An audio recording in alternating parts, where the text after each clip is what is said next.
Title of this session is Improving Operator and Driver Behavior Through Technology. We want to learn how to protect our assets, employees, vehicles, heavy equipment, job sites, and our reputations. Again, all our assets.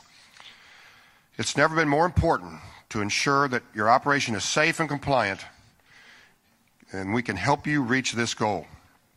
In an industry where construction managers favor behavior-based initiatives, it's no surprise that technology systems that improve safety through personalized coaching are having a positive impact. Today, our speakers will address how advanced technologies help ensure fleet safety on the road, at the job, by using analytical data as proof points. In this session, amongst other things, we'll discuss best practices and how they're changing our behaviors. Being able to show return on investment, a hot button for each person in this room to be able to invest in the technology that we feel is appropriate. Leveraging existing technologies. Why buy more when you have current factors and current technologies in your fleet now we need to be better using? Evaluating risk management. The liability of litigation. The infamous, I don't want to go to court. But what better way than stay out of those situations? Big Brother. Policy and regulations, not just around how we conduct our businesses, but also surrounding the data retention. This afternoon's panelists, we have Mr. Tim Morgan in the middle. Tim is an equipment inspector, master mechanic, field and shop foreman with Branch Highways. He's responsible for 30 employees, a 6-bay shop, 32 service trucks, and maintains approximately 300 pieces of heavy equipment. Tim has been a part of Branch Highways for 17 years. He has 24 years of experience from equipment mechanic and 13 years as a field and shop mechanic foreman. Tim, thank you for coming and joining us this afternoon. Also on the panel today, we have Mr. Mike Baker. Mike and I have known each other through many different ventures and businesses. Mike is the Vice President of Worldwide Sales for Smart Drive. Mike brings 20 years of experience in technology, trucking, and construction industries. Previously, Mike was the sales leader with Navman Wireless, Qualcomm, Omnitrax, and Highway Master.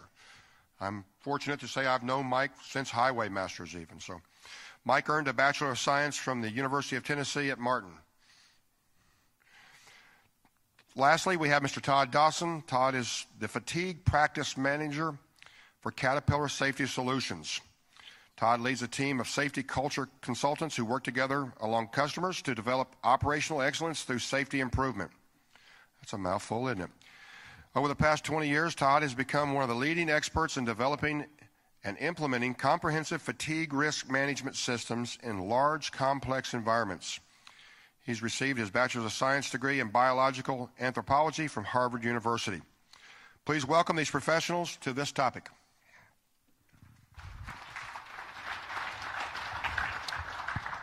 Okay, folks, they've asked me to start this off. I'd like to first take this opportunity to thank Cindy and Stan and Katie and all the folks at AMP and AEM for putting on this conference. Another great job. I know the logistics are a lot of hard work, so thank you very much for all your hard work and all the committee chairs who put the education together. It's another great conference, and thank you very much. We've had some really good speakers. Starting with Bruce, our keynote speaker, very high energy, and not sure if anybody thought it was a bit peculiar, but listening to me, you can tell I'm not from the north, okay? I'm from a little farther south of here, and I thought it was a little peculiar occasion making fun of how somebody else talks, so, but that's okay. I'm from, bless his heart, we do say that where I'm from, so. Anyway, we'll go ahead and get started. What they've asked me to do is just talk a little bit about some of the things we are doing, some of the technologies we are using at Branch Highways to try to improve driver and operator behavior. I'm going to start out by identifying the 3 technologies that Branch Highways is currently using, describe what we're observing with each technology, and we're going to examine how we're measuring change, and we're going to discuss a little bit about our incentive programs and what we're trying to do with that. I do have some notes here, so I'm going to get these out just to make sure I don't miss something.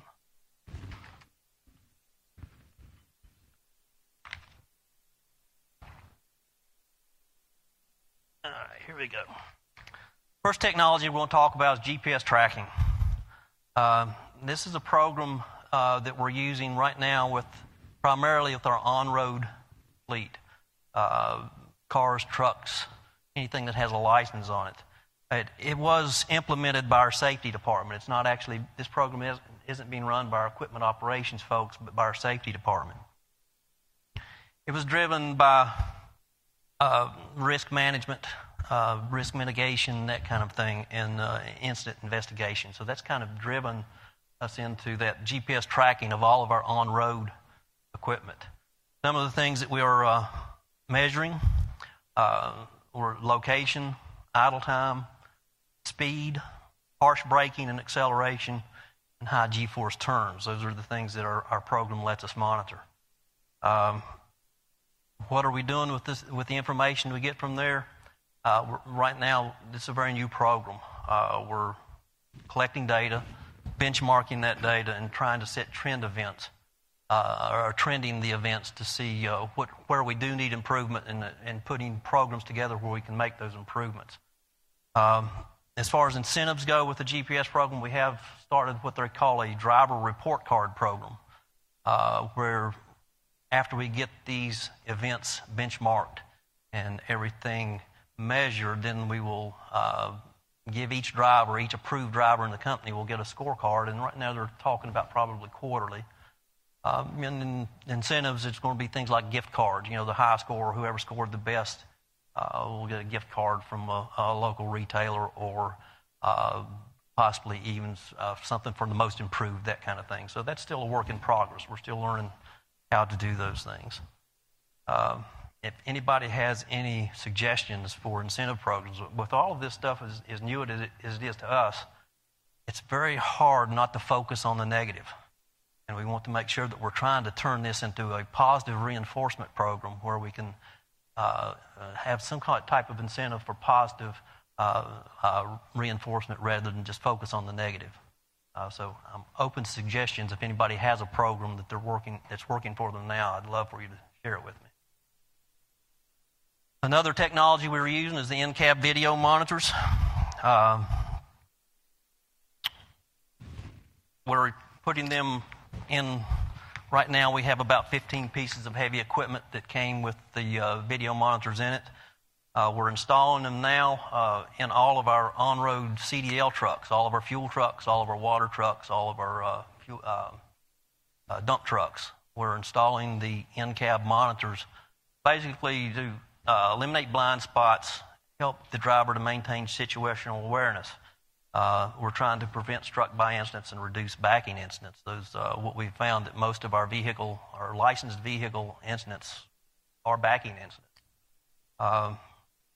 We're stressing in the training with this that this is not to replace any of the programs we have in place for the 360 walk around, the using spotters, being aware of your situation. We're not trying to take the operator out of the equation and have him sitting there watching monitors all the time. We're just actually giving them another tool to help in that decision-making process and trying to reduce all these things.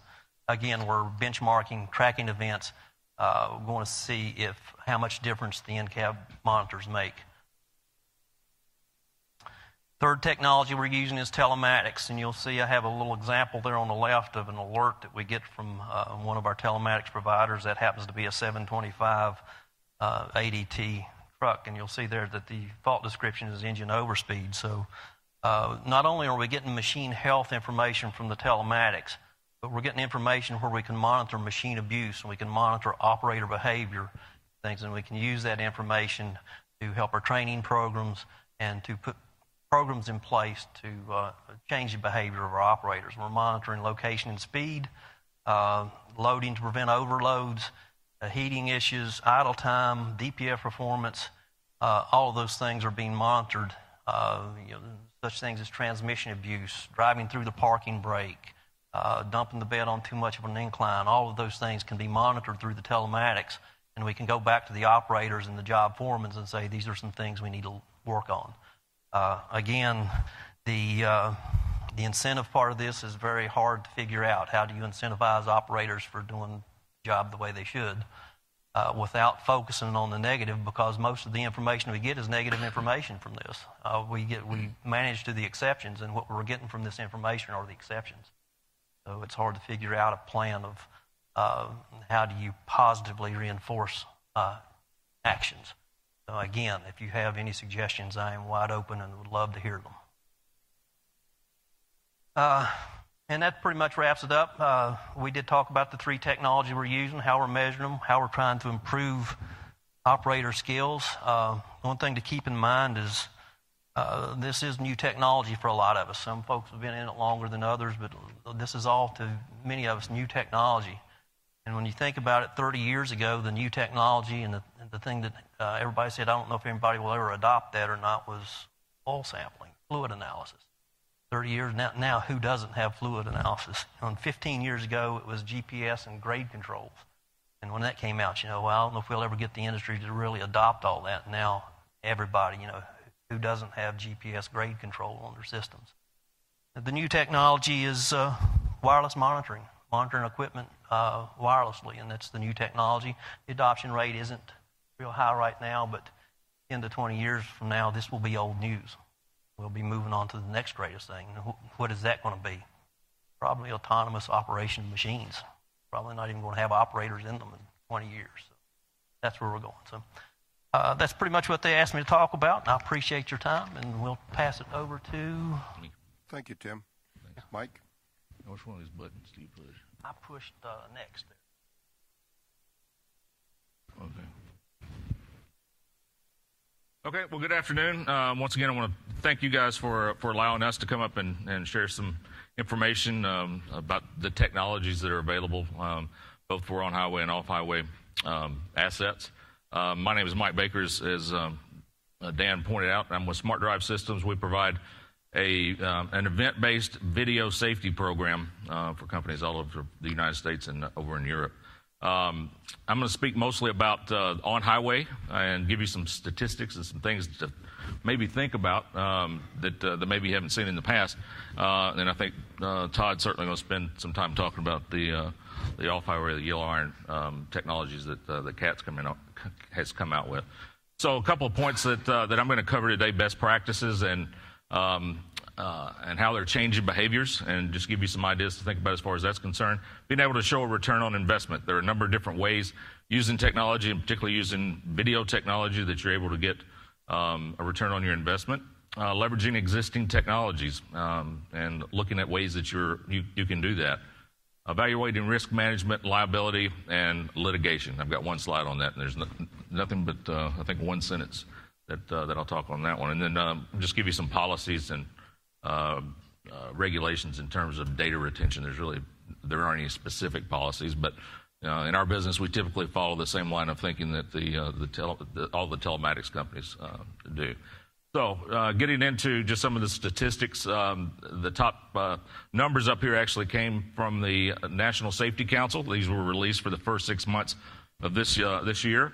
There's been a 14% increase in motor vehicle deaths this year already, and that was through June. Also, there's been an 8% increase in the estimated annual mileage death rate. So that's every 1.3 deaths per 100 miles. So we're starting to see significant increases in some of these numbers. Estimated increases in motor vehicle fatalities, 40,000 in 2015, and they're expecting more than that once again this year. And a 24% increase in the cost of motor vehicle deaths as related to the way people are driving out there. One of the, I think, most impactful components of what I'm showing you here came from the University of Michigan study, which says that over 80%, 81% in fact, of all accidents involving any type of commercial vehicle out there, whether it be one of your vehicles or whether it be a trucking company or whether it be a bread delivery guy, 81% of the accidents involving them was actually caused by the passenger vehicle and not actually caused by the commercial vehicle. So, there's a lot of risk out there on the highway, and 9 times out of 10, it's not your fault, right? So what do best practices look like? At Smart Drive, we try to work with all of our customers to help them put together best practices to enhance their safety program. Obviously, the first thing that you need to do is form some type of committee. Get other people involved so that you have collaborative relationships and sharing responsibility. We were talking about that yesterday when Jason was sharing information about their JHAs and the way they do that at Trailer Brothers. Put together a plan. What is your safety plan going to be, and how are you going to use that? Increase the overall purpose and get all of the teams to be striving for the same goal. Figure out who's going to be the champion within the organization. Who's going to be that point person, that pivot person who's going to take on the responsibility for safety and using these types of technology, whether it be ours or whether it be a telematic system or what have you, so that you do have a champion and someone who can readily get to the type of information that you might need. One of the most important things when you implement any type of technology, but particularly video technology, Dan used the word big brother a little while ago.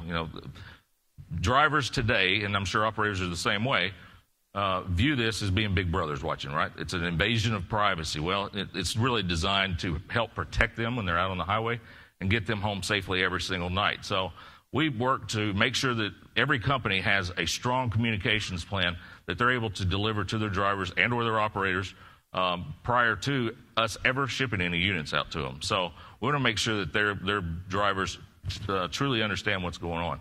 It gets a little tricky sometimes when you're in a union environment, but we do have a lot of success also working with unions in doing that. And then when you start looking at it, something like this is what you're really looking for or something you think you might need, we advise people to do a pilot. Test it out. Test it before you drive it.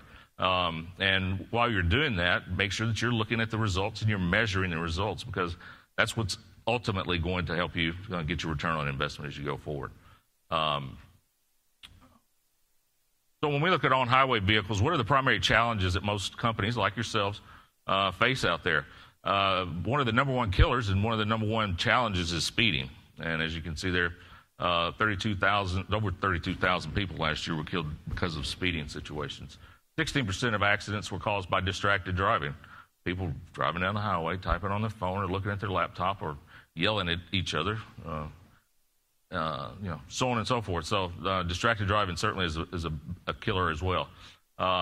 Estimates also suggest that about 7% of accidents involving commercial vehicles are related to fatigue, right? And he's got a great slide here in a few minutes to show you some stuff on fatigue. So that's a big problem. 33% of accidents are rear-end collisions, drivers following too closely, not backing off. It could be bad weather, it could be a number of different things, but following too closely certainly is one of those. And then 14% of the heavy commercial vehicle drivers don't wear seatbelts, believe it or not. So there are ways through the use of technology certainly that you can help get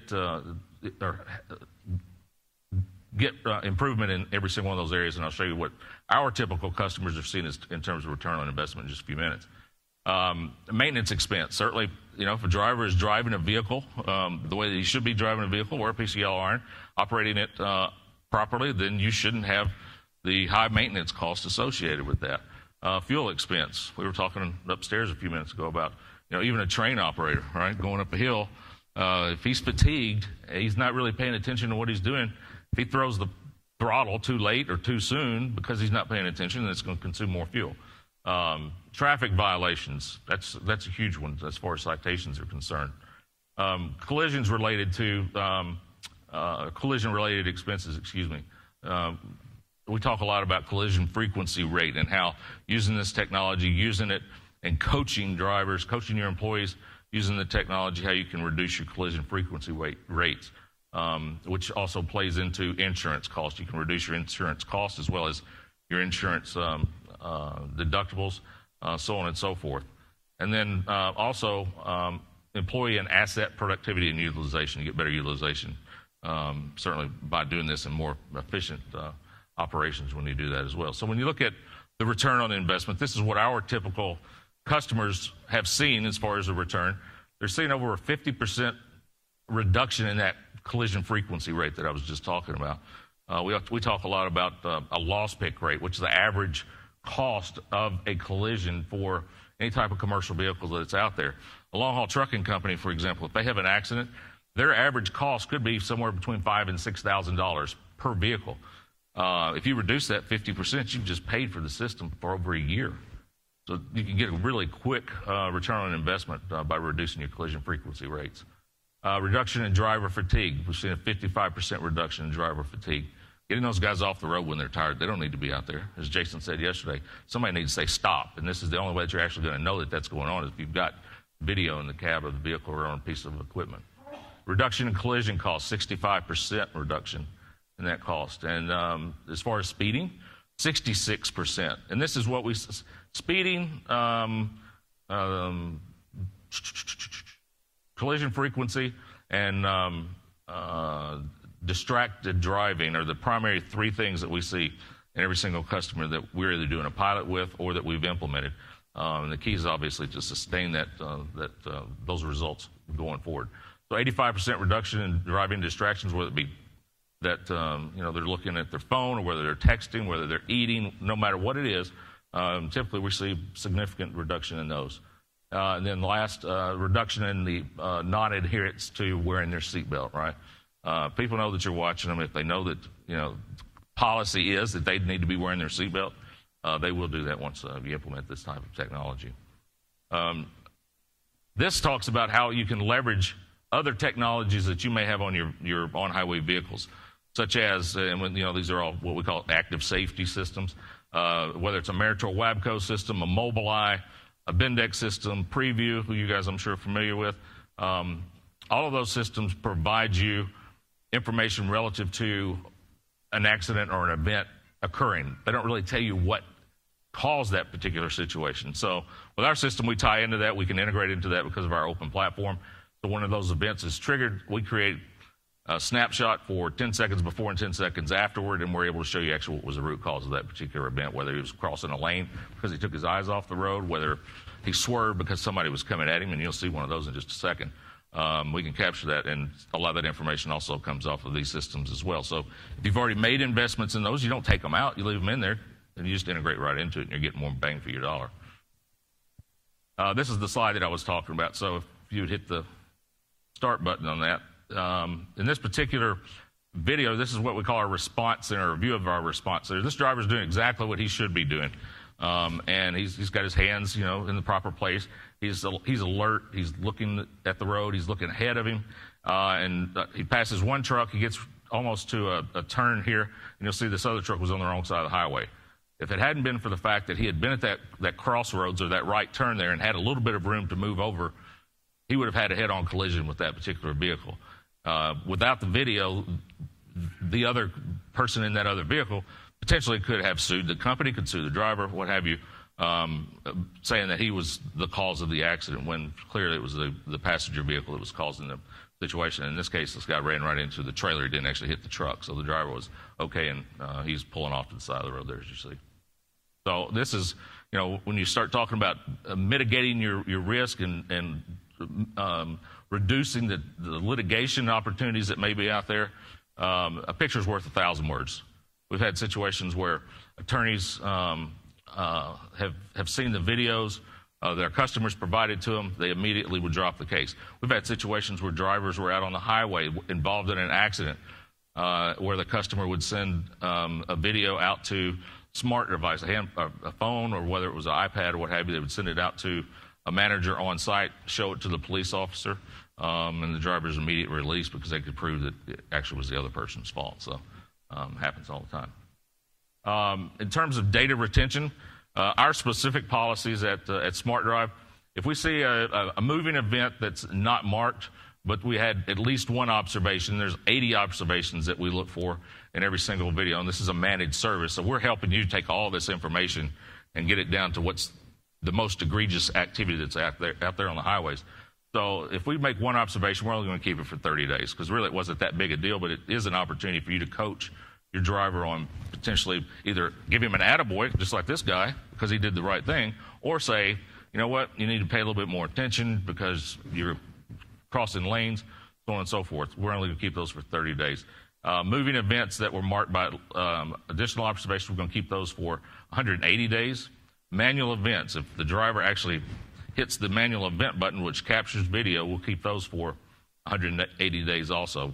No telling what the situation is. Maybe he just wants to capture an accident that he saw in front of him.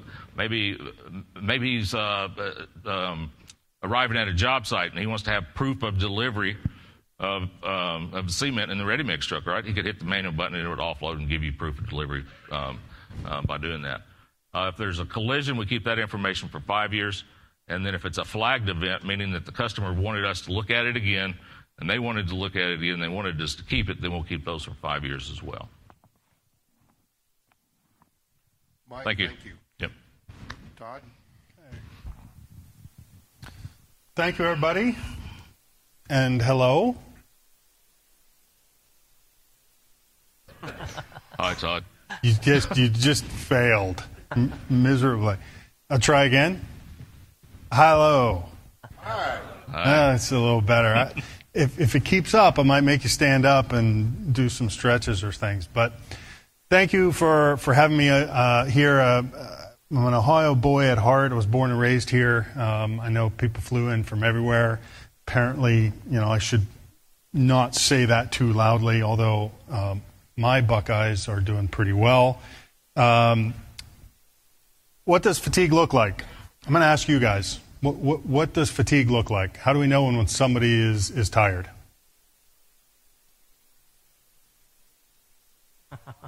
Yes, a yawn, that's good. What else we notice?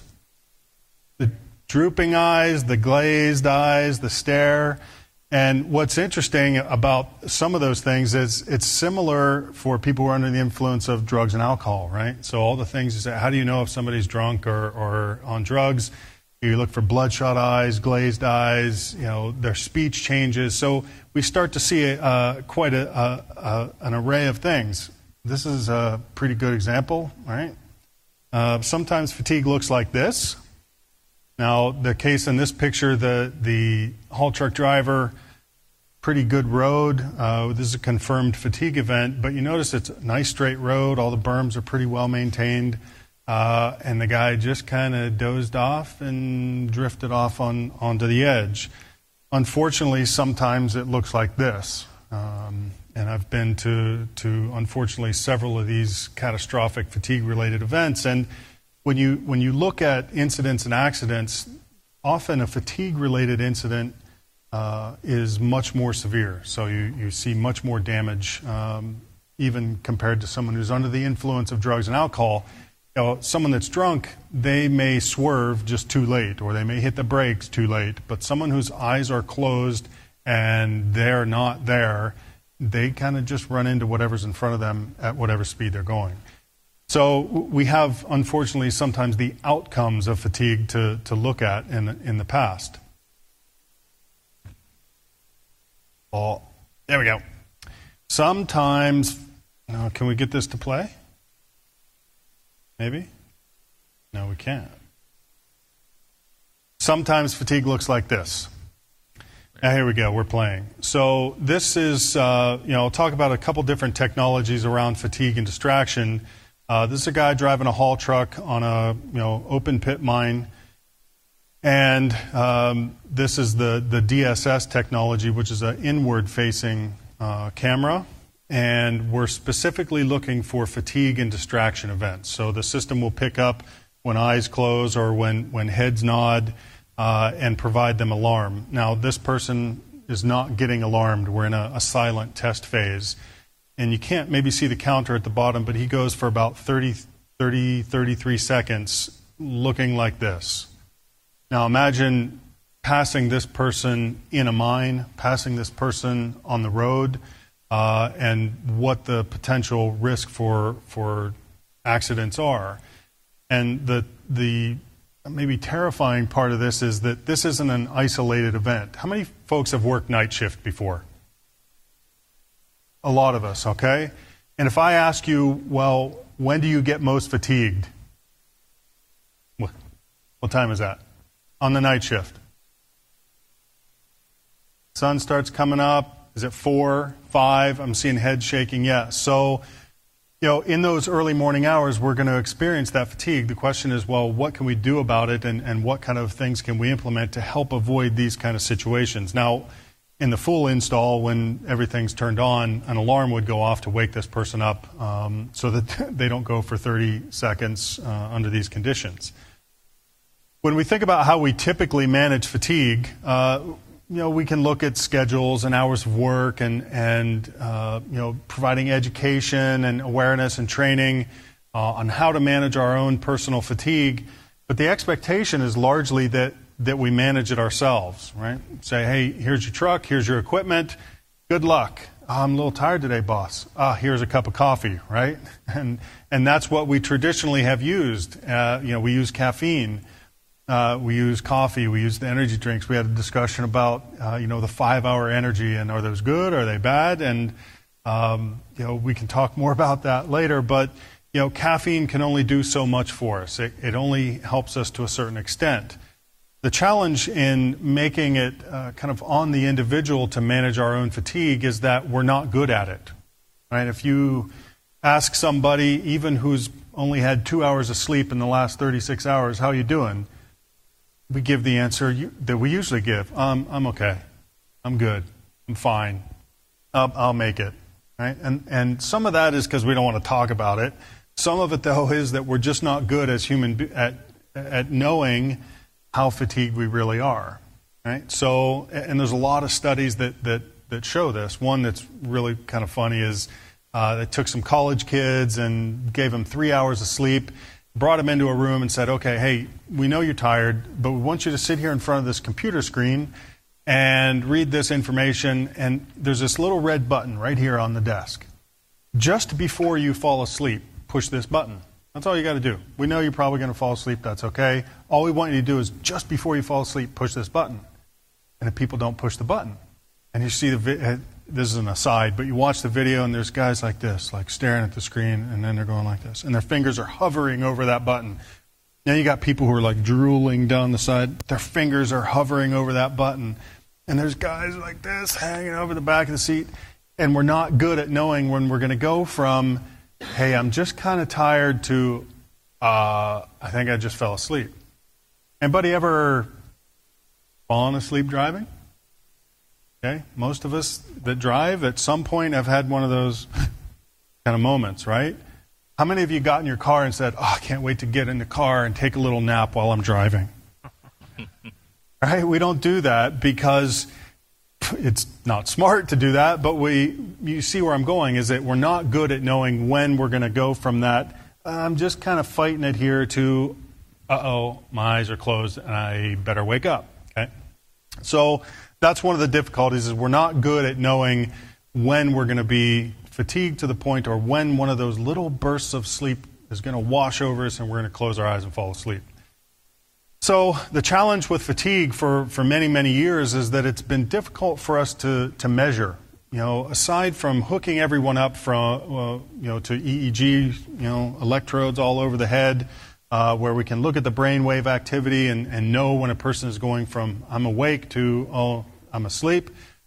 It's been difficult for us to manage fatigue, and over the past maybe 10 years or so, we've gotten much better, and there's a good chunk of technology that's out there that can help us to measure fatigue or give us indications of alertness and fatigue, and that allows us to then manage it. Some of those technologies, and I'm not going to focus on a specific one, but some of them are wearable, right? Like people are familiar with the Fitbits and the Fuel Bands and all these kind of health watches, and a lot of them have an element of fatigue and sleep and built right into them.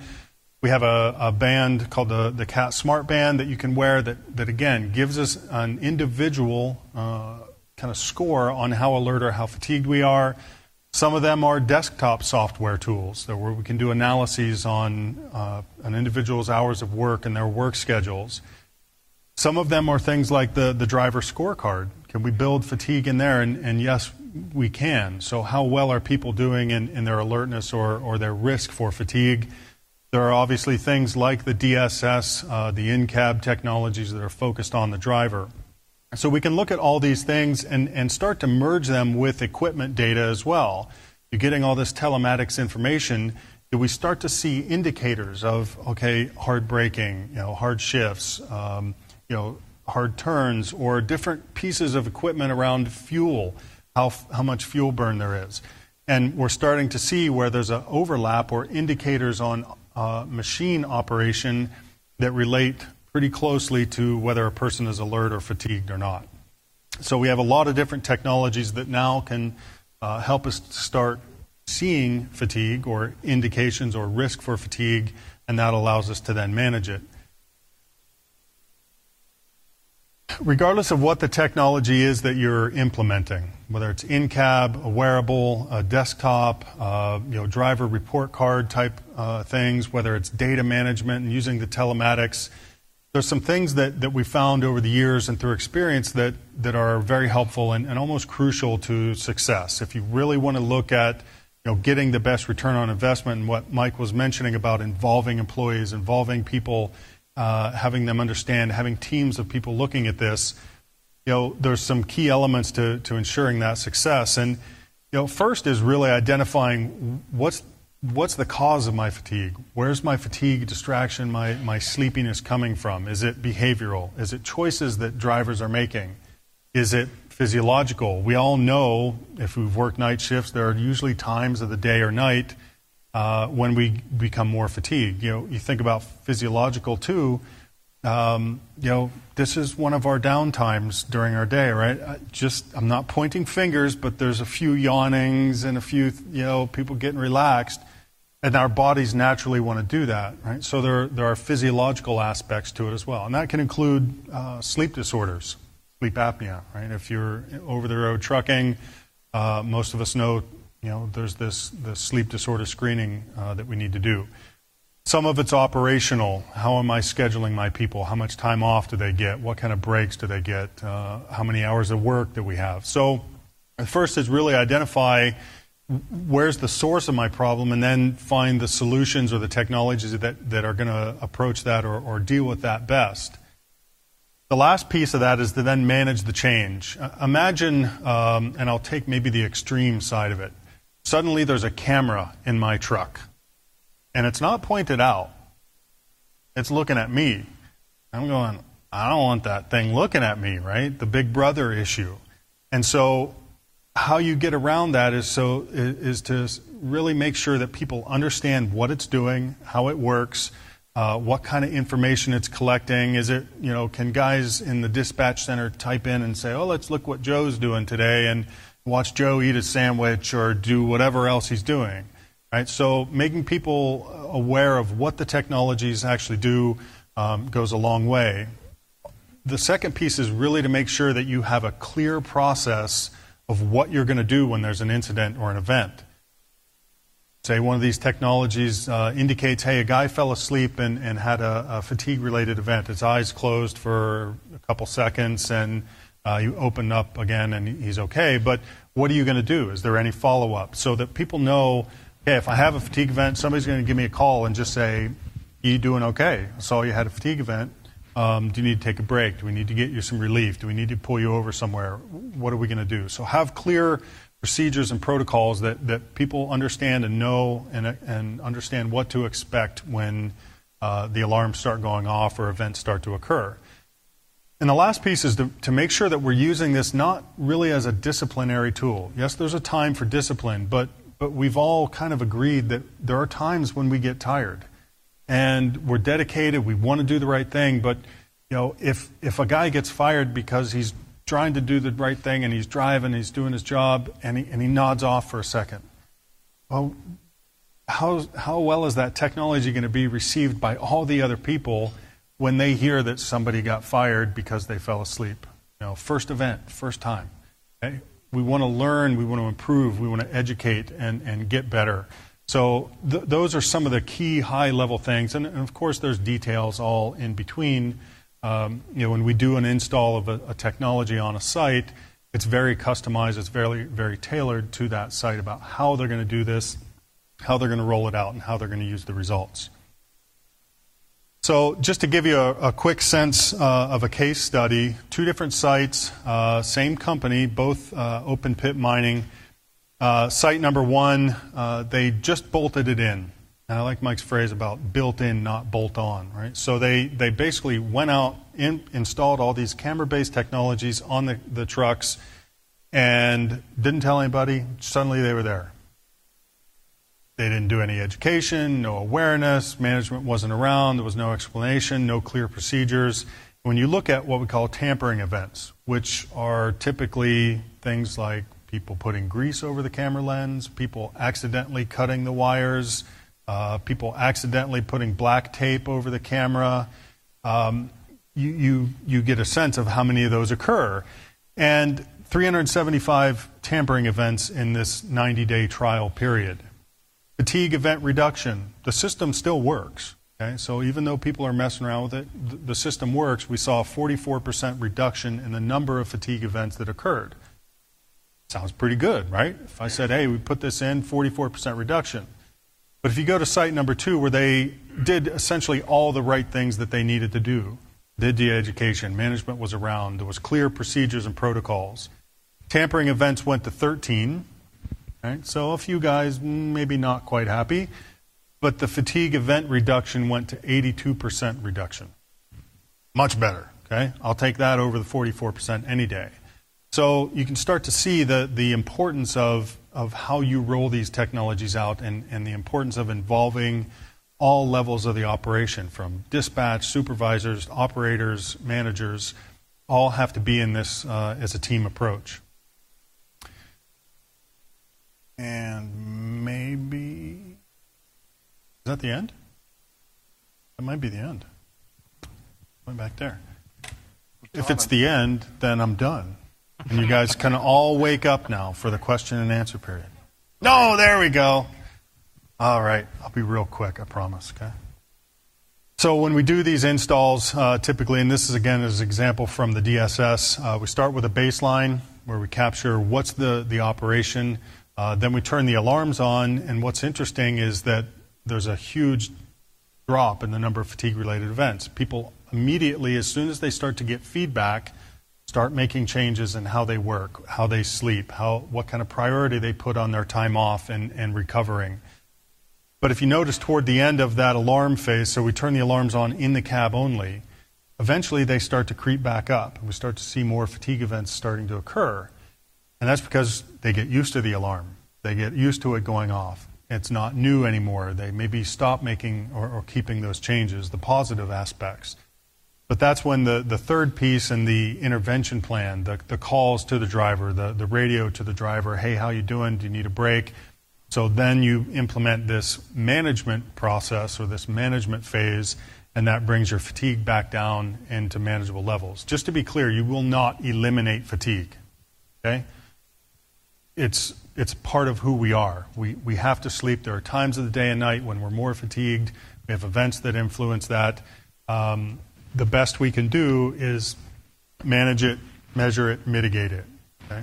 So we won't eliminate it, but this can help eliminate fatigue incidents and fatigue events. And is that my last one? I might have one more, but if not, I think you guys get the picture. There's a huge return on investment. This is from a customer who implemented one of the technologies. The DSS, actually, it was the camera-based technology. And they went from a total cost of direct and indirect cost for fatigue incidents of about $2.5 million down to, I think, around $40,000 in the final year after it had been implemented. So lots of potential, lots of value to it. And I think that's where I'll just wrap up. Thank you. Todd, thank you. I'm sure there's a lot of questions out here, but we asked some people early for some questions, so let us get through some questions that have been submitted here, and it may answer yours. And if at the end we hope to have time where we can ask you, if we didn't answer your question, that we can take questions from the audience if we could. Tim, I heard the Big Brother question by two suppliers. As an end user, how do you address the Big Brother attitude of operators and drivers? Yeah, that's a tough one. We have a little bit of an advantage in that we're an employee-owned company, so our first answer is always, "You are Big Brother." That helps a little, but it's like Todd said in his presentation, the big thing is communication. Don't just spring it on people. You make sure they're part of the process from the beginning, and you educate them about what you're trying to achieve, not that this is something against them. That as a company, here's the problem we see, and this is a tool that we see. We can put a program in place to help eliminate this problem. So this is make sure they understand what you're trying to achieve up front, and communication is. Great.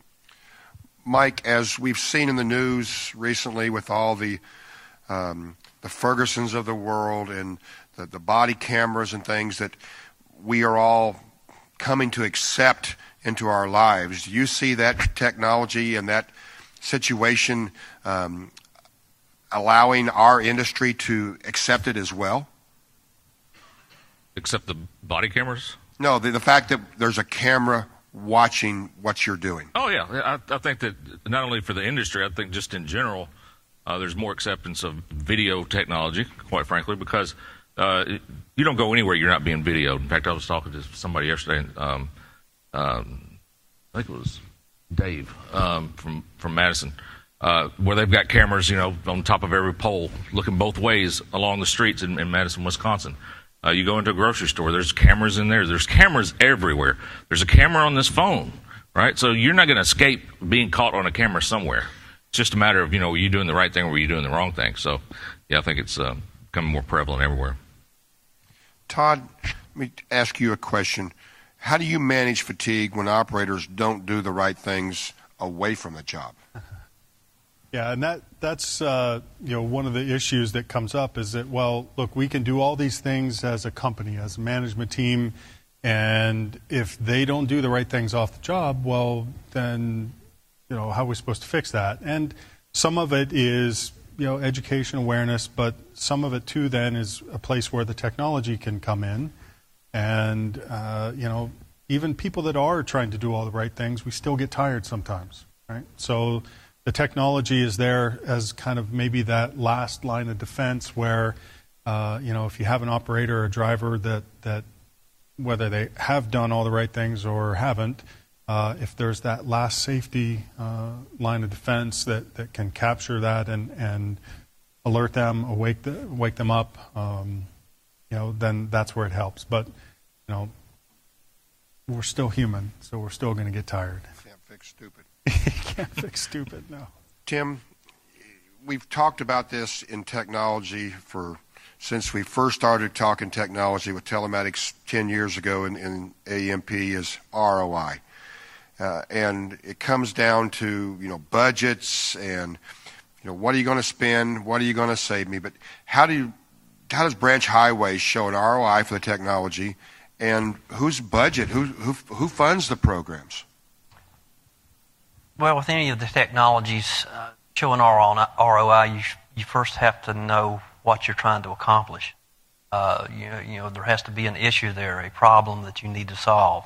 You have to know that up front.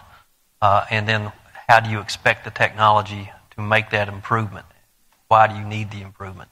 AMP has a ROI calculator for technology that's real good. These gentlemen had some things here. We depend on the dealers and the OEMs to help us make those ROI cases. But first thing is you have to identify what you're trying to accomplish and then why that is an issue that you need to change. Do you build these into your ownership rate, your operating rate? It comes out of your safety budget. Where does it come from? Yeah, right now all of our technology is run through the equipment operations budget and it's built into our recovery rates. Thank you. Mike, we've talked about ROI on the trucking and all the different technologies. Do you see yellow iron having similar ROI capabilities? Sure. We talked about some of those earlier. When you look at reduction in your maintenance cost, reductions in fuel, compliance, things that are costing people a lot of money today, technology can do nothing but help improve all of that. So, yeah, certainly on yellow iron. Todd, we talked at the little session prior when just you and I talking about some of the governmental agencies that are coming in that are pushing more and more type of fatigue technology. Do you see this in some of the political discussions that are going on around Washington now to mandate such programs? Yeah, there's pre-existing conditions already. If you look at just the DOT and the different groups within the DOT, obviously you have the railroad, FRA, have hours of service. They have requirements for fatigue management plans. Same thing with the FAA. Same thing with the FMCSA, even PHMSA that governs the pipeline. They all now have language in them talking about fatigue mitigation, fatigue risk management. And, I see MSHA at some point in the not too distant future having similar kind of language. And, the question is always, we as an operator, we as a company, do we want to be ahead of that, or do we want to be in the compliance side of it? And there's clearly a benefit to being out in front of some of the regulations. But yes, the short answer is I would see some of this fatigue mitigation as a regulation in the future. We've all heard of fatigue technology. We've all been exposed to it, whether we knew it or not, through some form, whether it be through an airline pilot or something of that nature. But this is relatively new to the construction industry. I know it's probably the first time we've talked about it in this forum as well, actually technology regarding fatigue. What is the best fatigue technology? This is going to sound like a tap dance, but the best one is the one that solves the root of the problem that you're having, right? So, there's kind of a toolbox that we have at CAT of different technologies, and it's not a one-size-fits-all. Depending on whether it's a behavioral kind of problem, if it's operational, what the operation is it a open pit mine, is it an underground mine, is it a ready mix? The operation somewhat dictates it. So the technologies are varied, so it really gives you a different solution depending on what your issue is and what your operation is. But having said that, there's a handful of good technologies that we've kind of identified that can fit just about every kind of fatigue, whether it's something that goes on the individual, something goes in the truck, something that sits and does analysis on the equipment or the operation itself, like a scorecard type operation. It really depends. I've got a few more questions here, but before we run out of time, do you have questions? I know when I first heard of this technology, it was wide open. Yes, sir. Okay. In the human resource portion of this, we continue to talk about positive reinforcement, and that is important. But what do you see, or what have you seen after positive reinforcement doesn't work? Has this created an issue where perhaps an employee would say, you knew I was fatigued, yet you didn't do enough to help me, so now I'm going to come back against you, the company owner, for wrongful discharge? Yeah, so I'll talk to that. So in my experience, that whenever you start using the technologies,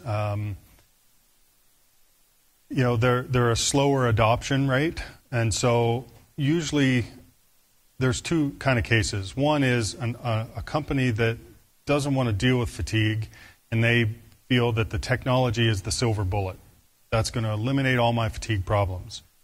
And in those cases, usually they don't work as well as you want them to.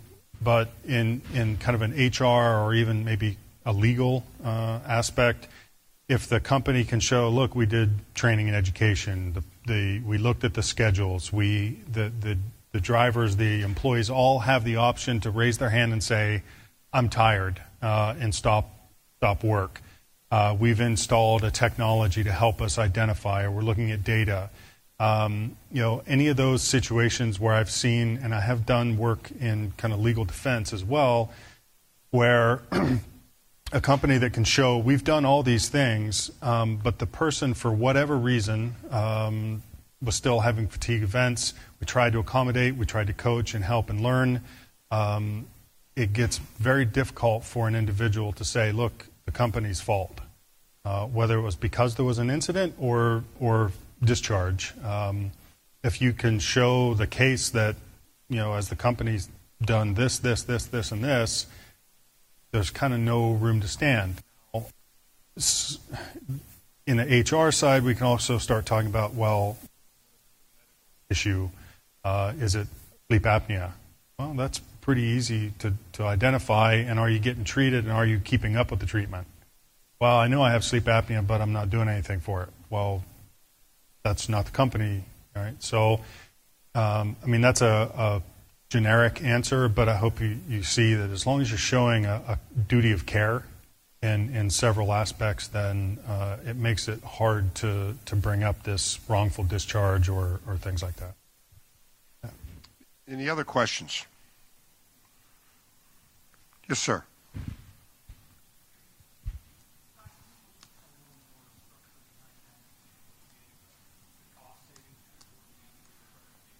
The question was if Todd could put some more structure behind the cost savings in his presentation. Yep. So that was that operation was also mining. It was in mining, and just to keep some of the anonymity. So it was copper mine. But they, when they looked at, and the technology specifically was on their heavy haul trucks. So I think they were 789s.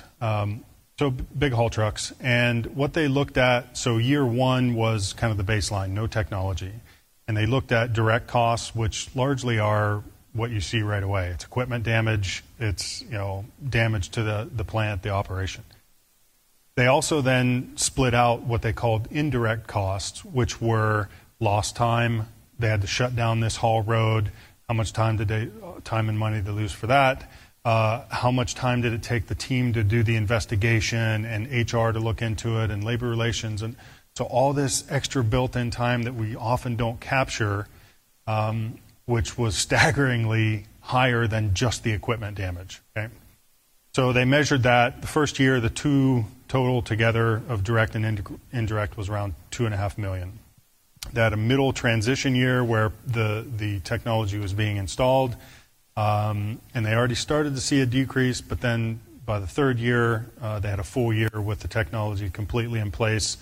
And when they then looked at the incidents, number one, the frequency had dropped significantly to the point where basically they had one or two fatigue-related incidents, and those cost them less, and they were around $44,000 total. But yeah, I was looking at indirect costs and direct costs, and that was the customer did that study themselves. They were kind enough to let us use the data. Okay. Anyone else? Well, Todd, I had a question, and no one else seemed to bring it up. This technology that you're referring to is facial viewing to look at eye blinks and nods. Is it safe to assume that it is that accurate to be able to make decisions off of?